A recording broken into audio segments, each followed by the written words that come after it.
What's up, guys? It's Pick'em with HuddleGG, and on last week's episode of Ask Huddle, we answered a question on how to run mid blitz better, and you guys were not huge fans of us answering that question.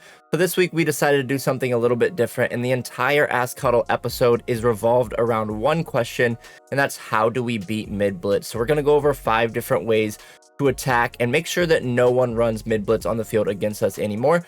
So that being said, let's dive right into the video. Ready?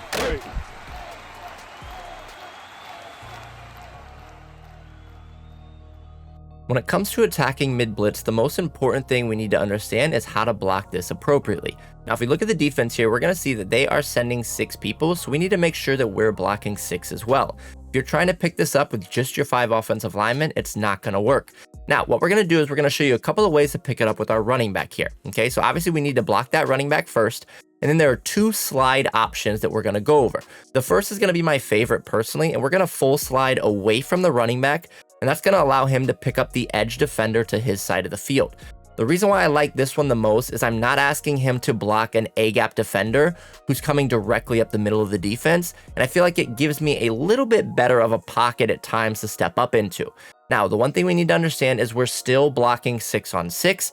It's one-on-ones across the board. We're not going to have all day. It's still a cover 0 blitz. Okay, so even if we do pick it up, and we will pick it up, we need to understand that they still can get a shed. So you can't just sit in the pocket for 5 seconds expecting to have that much time. We still need to have good, quick routes on the field to make sure that we can beat it. What you'll see here is when we go to throw this ball, we're going to have a hat on a hat. We're going to have enough people there to pick this pressure up, and we're going to have the time that we need to make the appropriate throw. So if we look at the replay here real quick, you're going to see that because of the full slide away from the running back, it's going to allow him to pick up the edge defender, and it does give us a little bit of space if we'd want to step up. You can see here, our line does a great job. We actually don't get any quick sheds. Again, this is a great rep for our offensive line. Just understand you're not going to have all day when you're doing this. Now, the second one that we want to talk about is going to be half sliding towards the running back. So if we do the full slide option that we just talked about, where it looks like this, sometimes that player with the M icon above his head can actually beat the center to the left side right there in the A gap, because that center has to reach to block him. And if that middle linebacker is super fast, sometimes you'll see him still get through. If that's happening, then I will switch to this, where I'm going to half slide towards the running back.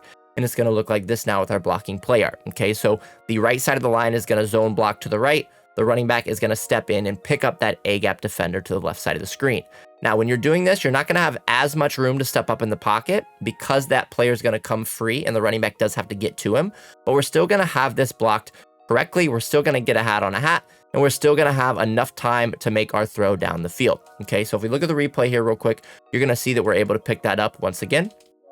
As you can see right here, our running back's going to step up, but you can see that we now have a little bit less space to step up in the pocket because the running back has to come from obviously the backfield to pick that blitz up. But you can see here that we still have enough time to make our reads and throw the ball to where we need to. Now, the next thing you'll see people do is they're going to bring this user down, they're going to stand him and try to mug the gap. We only have one thing that changes for us as an offensive player, and we need to first untarget that player. Okay, so when we untarget him, now we're going to do the same blocking setup. So we can either full slide away from the running back like this, and you're going to see that we can pick this up, and then we have enough time to make our reads. Same thing, if we want to do the half slide method, we can do that. So if they bring this player up here, the only thing that changes is we do need to make sure that we untarget that player right there. Now we're going to half slide towards the running back, and now this will pick it up the same way we were before. And you're going to see that he's going to step over, get that player, and it's still going to give us the time that we need to make that throw down the field. One of the best ways to attack mid blitz is utilizing specific RPOs, and the RPOs we're going to look for are things like RPO read flat and RPO read slot slide. We're going to show you 2 here. Both are in the Giants playbook, but these are scattered throughout different playbooks in the game. And what we're looking for is an RPO read, and we're looking for the passing option to be a flat route, preferably starting on the opposite side of the field. So you can see here the flat route is starting on the left side of the field, and this is an RPO read, and the way that we can tell that is we do have an R icon on the field. You can see that right of screen edge player, that yellow R icon there is showing that he's the read key. Now this absolutely torches people when they try to bring this user down because they'll get caught up a lot of times with him. We're going to pretty much throw the flat route every single time. We're not even going to look to the RPO, or sorry, the read option portion of this play. We're really just looking to use this as a quick pass. What you're going to see here is when that guy goes in motion, we're just going to pull that, we're going to throw it. And if we get the edge here, you can see that there is nobody there to help, and we're going to get big gains with this play.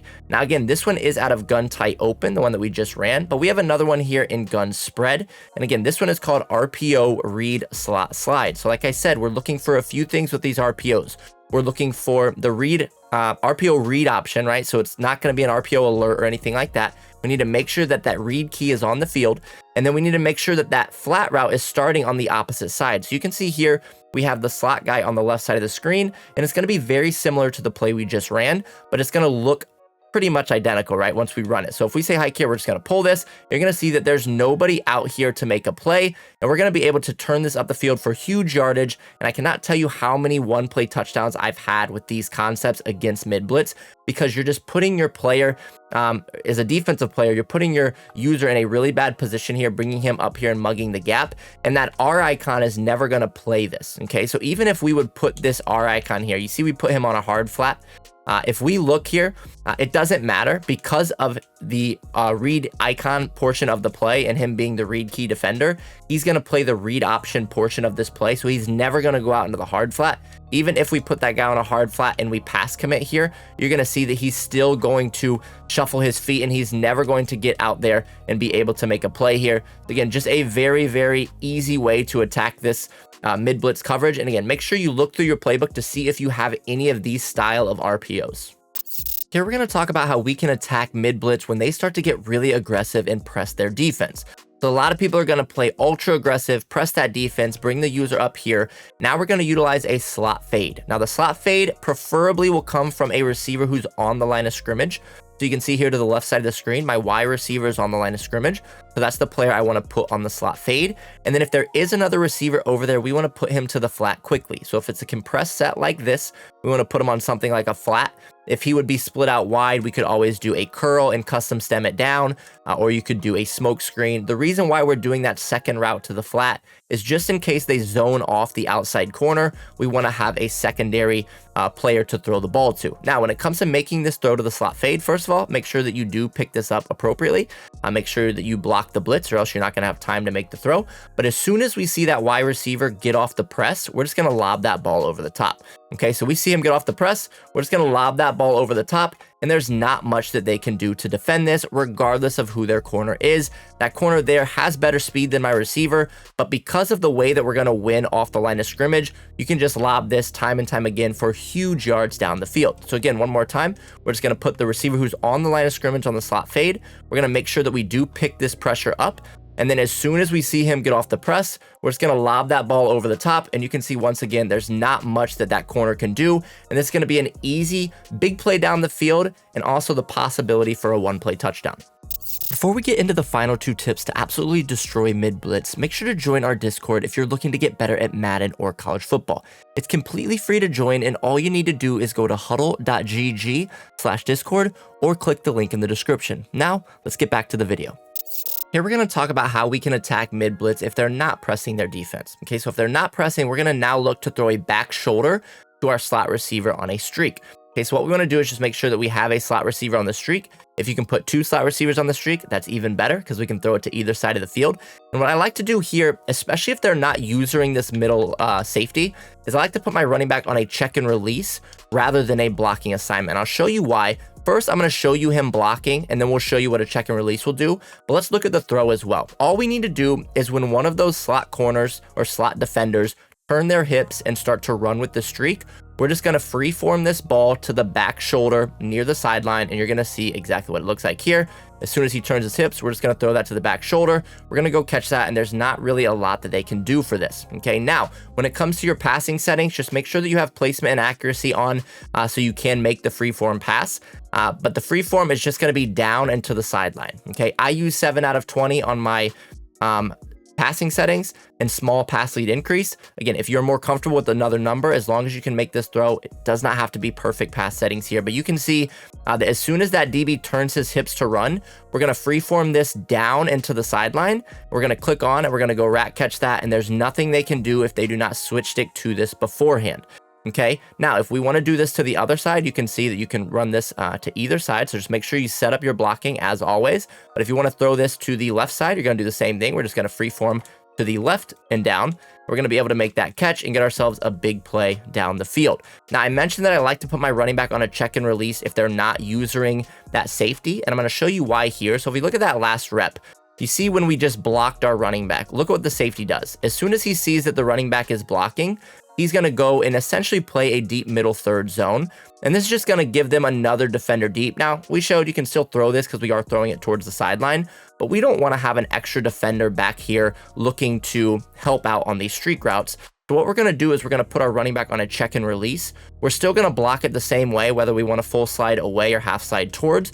But now what you're going to see is that safety is going to essentially play a QB spy. Okay, so since he's on a check and release, he's not going to play that deep middle. He's going to play underneath. So this is just going to give us a little bit more room here. And you can see we're going to make that throw and make sure you just click on go rat catch that for the easy completion down the field. This throw does take a little bit of practice, but if you go into practice mode for 10-15 minutes, you should get it down.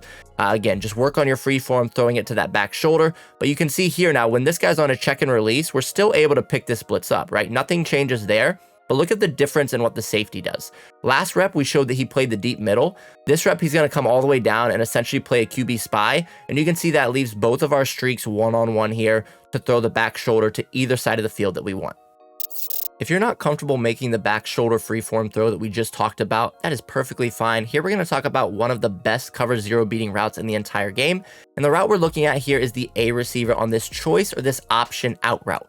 Now you'll see these option routes in a lot of plays like stick, but in stick, it's going to be more of a 5-yard play like this. That's perfectly fine as well. This is going to absolutely torch cover zero. So as always, we want to make sure that we're blocking this appropriately to have enough time. We're going to see if we just run this route here, he is going to win to the outside pretty much 100% of the time. There may be one funky rep you'll find here or there, but because cover zero is naturally shaded to the outside, you're going to be able to take advantage of that leverage and throw this time and time again. So you can see here, he's just absolutely going to cook this corner. And if we can turn the corner, we actually have the opportunity to get into the end zone. But worst case scenario, we're going to be getting an easy 5, 10, 15 yards, depending on the depth of the throw. Now, again, I did talk about you can run this at any depth. So if you want to custom stem this up a little bit, run it more at 14, 15 yards, depending on the down and distance, that's perfectly fine. I would recommend clearing out that area if you're running it a little bit deeper. So putting those 2 outside guys or 1 outside guy, depending which formation you're in, putting them underneath, just again, to clear out that area. But you're going to see here, even if it's the deeper route, he is going to cook to the outside, and we're going to be able to get that easy completion. Again, this is one of the easiest throws in the game.